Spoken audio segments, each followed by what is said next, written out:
আজকে লিমিটের ই পাওয়ার x এর একটা কি অঙ্ক নিয়ে আলোচনা করব। দেখো এখানে কি বলছে লিমিট কত x টেন্ডস টু 0 কত ই পাওয়ার x মাইনাস কত 1 বাই কত x। আচ্ছা এখন x এর মান যদি আমরা সরাসরি বসাই তাহলে হর মান কি 0 আসে, কিন্তু হর মান 0 আসলে ওই লিমিটের মানটা বসানো যাবে না। এখন আমার কি তার মানে কি হরের কি x এর মানটা আমার বিন্যস্ত করতে হবে।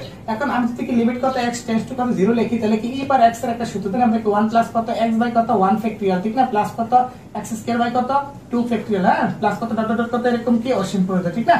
আচ্ছা সাথে কি আছে মাইনাসের একটা 1, এখন নিচে আছে কি x, তাহলে লিমিট কত x টেন্ডস টু কত 0, ঠিক না। তাহলে এখানে এই 1 আর কি এখানে 1 ক্যান্সেল, তাহলে থাকে কি x বাই কত 1 ফ্যাক্টরিয়াল মানে 1, x স্কয়ার বাই কত x স্কয়ার বাই কত 2 ফ্যাক্টরিয়াল মানে কত 2, প্লাস আর কি অসীম, নিচে আছে কি একটা x, তাহলে লিমিট কত x টেন্ডস টু কত 0, ঠিক না। তাহলে উপরে দুটো x থেকে যদি আমি একটা x কমন নিই তাহলে কত 1 প্লাস কত x বাই কত 2, হ্যাঁ, প্লাস আর কি আছে।